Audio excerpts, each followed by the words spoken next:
क्यों भारत आग का गोला बनता जा रहा है? क्यों भारत में पड़ने वाली गर्मी ने अरब और अफ्रीका के गर्मी से तपते देशों को भी पीछे छोड़ दिया है? दोस्तों, इस वक्त आप भारत में जो गर्मी झेल रहे हैं उसने तो भाई सभी रिकॉर्ड तोड़ रखे हैं। और यकीन मानिए ये तो अभी शुरुआत है, क्योंकि इस साल भारत में सबसे ज्यादा गर्मी पड़ने वाली है। एक तरफ जहाँ कुछ लोग एसी के अंदर बैठकर गर्मी को दूर भगा रहे हैं और कहते हैं कि गर्मी कहाँ पड़ रही है, तो वहीं कुछ भाई गरीब और लाचार लोग भी हैं जिनके लिए गर्मी मौत का सबब बनकर आई है। हीट वेव की वजह से लगातार लोगों की जान जा रही है और ऐसे में जो बड़ा सवाल है वो ये है कि भारत में इतनी गर्मी पड़ क्यों रही है और कैसे इस मुश्किल से बचा जा सकता है? कैसे भारत को आग का गोला बनने से रोका जा सकता है? इस वीडियो में हम सभी सवालों के जवाब देंगे। बस आप गर्मी के कहर से बचना चाहते हैं तो वीडियो को छोड़कर कहीं मत जाइएगा। दोस्तों, अभी तो गर्मी की शुरुआत है, बारिश का सीजन आने में अभी लगभग 2 महीने बाकी हैं और इस बीच न केवल लोगों का गर्मी से बुरा हाल होने लगा है बल्कि भारत कंगाल भी होने वाला है। जी हाँ, यकीन मानिए गर्मी का मौसम भारत के लिए काफी महंगा पड़ता है, क्योंकि आज भी भारत में हर 4 में से 3 व्यक्ति फिजिकल वर्क करता है। कोई खेती करता है तो कोई मजदूरी करता है, कोई ऑटो रिक्शा चलाता है तो कोई सड़कों पर खड़ा होकर सब्जी और फल बेचता है। और ये सभी लोग खुले आसमान के नीचे तपती धूप में सूरज के डायरेक्ट कांटेक्ट में अपना काम करते हैं और गर्मी में हाल बेहाल होता है। अब दोस्तों, ऐसे में चाहे इंसान जितनी भी मेहनत क्यों ना करना चाहे, लेकिन वो है तो इंसान ही ना। भयानक गर्मी की वजह से लोगों की प्रोडक्टिविटी 10% तक कम हो जाती है। यानी कि गर्मी के टाइम पर देश में करोड़ों की आबादी ऐसी है जो दिन के वक्त काम करना तो चाहती है लेकिन कर नहीं पाती है। लोगों को डिहाइड्रेशन होता है, जल्दी थकान महसूस होती है और इसी वजह से लोग ठीक तरह से काम नहीं कर पाते और इसका असर जीडीपी पर सीधा पड़ता है। और आंकड़े तो ये बताते हैं कि आने वाले 5 सालों में गर्मी की वजह से लोगों की प्रोडक्टिविटी में जो कमी आएगी, इसका असर जीडीपी पर 2.5 से लेकर 4.5% तक पड़ने वाला है। यानी कि पूरे 126 बिलियन डॉलर्स का नुकसान भारत को सिर्फ और सिर्फ गर्मी पड़ने के कारण झेलना पड़ेगा। लेकिन किंतु परंतु दोस्तों, अगर हम थोड़ी समझदारी दिखाएं और हीट वेव से होने वाले नुकसान को बचा सके तो इतने बड़े अमाउंट में पैसे देश की तरक्की में अपना योगदान दे सकते हैं। अब आप खुद ही सोचिए ना कि जो पैसा सिर्फ गर्मी की वजह से बर्बाद हो रहा है, हम गर्मी से होने वाले नुकसान को कंट्रोल करके उसी पैसे को एजुकेशन या डिफेंस सेक्टर में लगा सकते हैं। पर दोस्तों, अफसोस की बात तो ये है कि सिर्फ हमारे सोचने से काम नहीं चलेगा। देश के लीडर्स ये बात बहुत अच्छी तरह से जानते हैं, लेकिन क्लाइमेट चेंज की तरफ किसी का ध्यान ही नहीं जा रहा, क्योंकि ये एक ऐसा टॉपिक है जिस पर काम करने से किसी को भी पब्लिसिटी नहीं मिलेगी। इसीलिए सरकार भी ऐसे मुद्दों को साइड करके उन मुद्दों पर काम करने में लगी रहती है जिससे जनता आकर्षित हो जाती है। अब आप खुद ही देखिए ना, जिस इंसान के ऊपर 3 इडियट्स मूवी बनी है, यानी कि सोनम वांगचुक, उन्होंने लगभग 1 महीने तक लद्दाख में बैठकर अनशन किया, लेकिन किसी ने भी उनकी बात जनता तक पहुंचाना जरूरी ही नहीं समझा। ना मीडिया ने उनकी खबर दिखाई, न सरकार ने उनकी खबर ली। लेकिन हाँ, सरकार ने एक काम जरूर किया, उनकी बातों को सुनने के बजाय उन पर सेक्शन 144 लगाकर उनकी आवाज को बंद करने की कोशिश जरूर करी गई।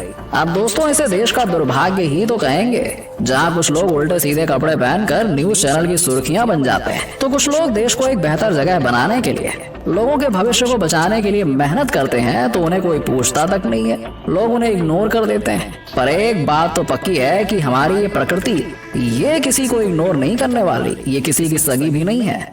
आप किस पार्टी को वोट देते हैं, आप किस भगवान की पूजा करते हैं, आप पढ़े लिखे हैं या नहीं, आपकी जेब में पैसे हैं या फिर आप कंगाल बनकर घूम रहे हैं, ये सब कुछ प्रकृति के कहर के सामने छोटा पड़ जाता है। प्रकृति का सीधा सा नियम है, अगर तुम मुझे छेड़ोगे तो मैं तुम्हें नहीं छोड़ूंगी। और तभी तो आज हालात ये हो गए कि क्लाइमेट चेंज की वजह से जिन देशों पर सबसे ज्यादा असर होगा उसमें तीसरा नाम हमारे भारत का ही है। हाँ दोस्तों, माना कि भारत हर चीज में आगे निकल रहा है, लेकिन इस लिस्ट में भारत का नाम टॉप पर होना वाकई में बहुत ही ज्यादा खतरनाक है, जिसका असर आपको इस वक्त देखने को भी मिल रहा है। तपती गर्मी ने हर किसी की हालत खराब करके रखी हुई है।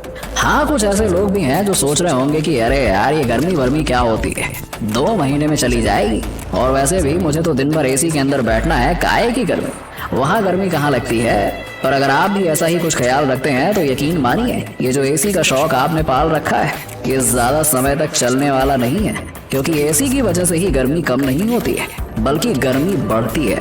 क्योंकि ये बड़े बड़े एसी जो आप देखते हैं ये इलेक्ट्रिसिटी पर चलते हैं और भारत में आज भी ज्यादातर इलेक्ट्रिसिटी थर्मल पावर प्लांट यानी कि कोयले से बनकर तैयार होती है, जिसे जलाकर हम हवा में कार्बन रिलीज करते हैं और इसी कारण पोल्यूशन बढ़ता है और हीट वेव का कहर और भी ज्यादा बढ़ जाता है। और दोस्तों, अगर हम सरल भाषा में आपको हीट वेव समझाएं तो मान लीजिए कि आप किसी ऐसे कमरे में बैठे हैं जहां बाहर से हवा बिल्कुल भी आती जाती नहीं है। अरे बड़े बुरे हाल है, शरीर से पसीना छूटने लगता है और ऐसा ही कुछ हीट वेव के दौरान भी होता है, क्योंकि जब किसी एरिया के एटमॉस्फेयर में हाई प्रेशर सिचुएशन क्रिएट होती है तो जहां ऊपर के एटमॉस्फेयर में हाई प्रेशर होने की वजह से हवा ग्राउंड की तरफ ट्रैप हो जाती है और ग्राउंड जो हीट रिफ्लेक्ट करता है वो हीट इस एरिया में ट्रैप हो जाती है और उस एरिया से निकल नहीं पाती है, या फिर नीचे इस तरह हवा के पास ना होने पर पूरे कमरे में गर्मी भर जाती है और बाहर नहीं निकल पाती। ठीक वैसे ही हीट वेव के दौरान पूरे एरिया में होता है जहां वो पूरा एरिया हाई प्रेशर के कारण विंड पास नहीं कर पाता और जो हीट है वो फंस के रह जाती है। दोस्तों, हीट वेव गर्मी सर्दी बारिश की तरह कोई सीजन नहीं होता है कि आएगा और चला जाएगा। ये एक कंडीशन होती है जो तभी आएगी जब टेम्परेचर लिमिट के ऊपर पहुंच जाता है और ऐसी कंडीशन में आप हीट वेव महसूस कर सकते हैं जिसमें भयानक गर्मी का सामना करना पड़ता है। वैसे दोस्तों, एक चीज तो आप भी मानेंगे कि जब ज्यादा गर्मी पड़ती है तो काम करने का बिल्कुल भी मन नहीं करता है, ना ही मूड सही रहता है। ऐसा सिर्फ आपके साथ नहीं बल्कि हर इंसान के साथ होता है, इवन मेरे साथ भी होता है। गर्मी में लोगों का दिमाग चलना कई बार बंद हो जाता है और एक अजीब सा चिड़चिड़ापन लगता है। ठंड के मौसम में तो फिर भी इंसान ज्यादा कपड़े पहनकर हीटर के पास या फिर आग जलाकर बैठ सकता है, लेकिन एक ऐसा टाइम होता है जिसमें लोगों की हालत खराब हो जाती है। ऐसे में सवाल यहाँ पे ये खड़ा होता है कि इसका क्या सलूशन है, क्या उपाय है, कैसे हम गर्मी को मात दे सकते हैं, किस तरह लोग गर्मी के मौसम में भी बेहतर तरीके से काम कर सकते हैं। तो दोस्तों, इसके लिए हमें कुछ जरूरी बातों पर ध्यान देना होगा, जहां सबसे पहले तो अमेरिका और कनाडा जैसे ठंडे देशों की कॉपी करना बंद कर देना चाहिए, क्योंकि इन देशों का जो एवरेज टेम्परेचर होता है वो भारत के मुकाबले बहुत कम होता है और वहाँ पर कांच की बड़ी बड़ी इमारतें बनाई जाती हैं तो उन्हें कोई फर्क नहीं पड़ता।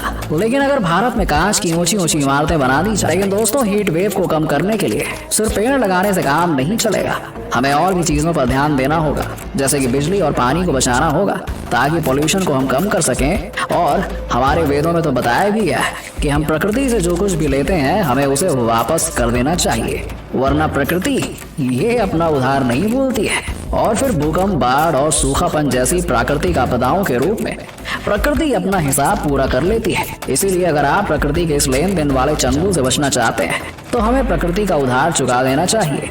जितना ऑक्सीजन हम वातावरण से लेते हैं उतना ऑक्सीजन देने भर के लिए हमें पेड़ लगाने चाहिए। अगर हर इंसान इस तरह की सोच रख ले और प्रकृति का उधार वापस कर दे तो यकीन मानिए हीट वेव्स तो छोटी बात है, जितनी प्राकृतिक आपदाएं हैं वो भी टल जाएंगी और भारत स्वर्ग जैसा देश बन जाएगा। वैसे आपने अभी तक कितने पेड़ लगाए हैं जरा नीचे हमें कमेंट सेक्शन में कमेंट करके बताइए और इस तरह की वीडियोस देखते रहने के लिए चैनल को लाइक, शेयर और सब्सक्राइब करना मत भूलिएगा।